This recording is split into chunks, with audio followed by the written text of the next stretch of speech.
they were right about the Cloak and Dagger. What were they right about? They were right about the Cloak and Dagger being a bad watch for new spy players. Now, why is that?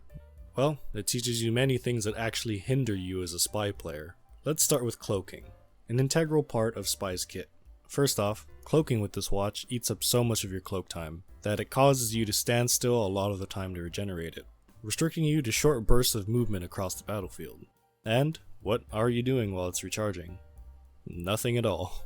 You're basically an observer of the match, watching both teams while you sit there cloaked waiting for your meter to go up.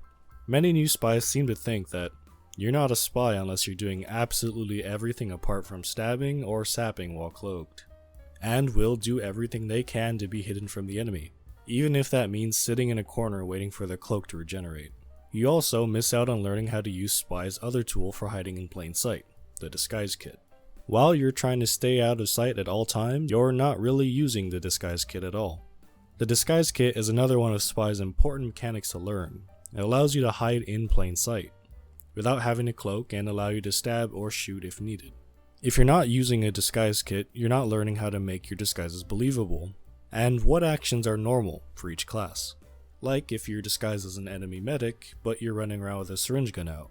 That looks pretty weird from the enemy team's perspective, because medics usually have their medgun out ready to heal teammates, and very rarely use their syringe guns.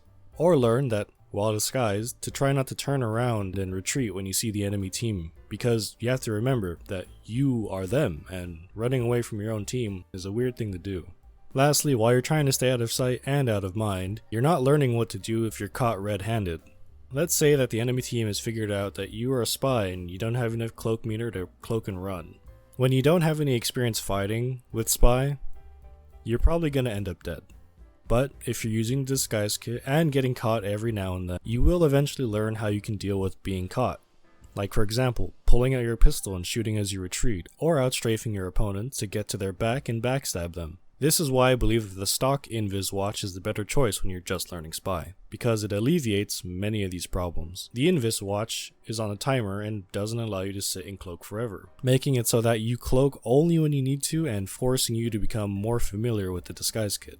Since you will be using the disguise kit more often, you will be caught more often, giving you more experience with how to deal with combat as a spy. While using the Invis watch, it will indirectly teach you that cloaking is more of a repositioning tool, not something to sit in forever, how to be more convincing with your disguises, and lastly, how to fight as a spy. Now, don't get me wrong, I'm not saying that you should never use this watch. There are definitely some instances where using this watch can provide benefits, like if you're defending and it's last point. Choosing when you decloak as opposed to it being up to a timer is useful. You can even pair the Cloak and Dagger with the L Stranger. I'm not gonna try to pronounce that correctly, since the L Stranger gives you 40% more cloak time, allowing you to get that much further with the Cloak and Dagger.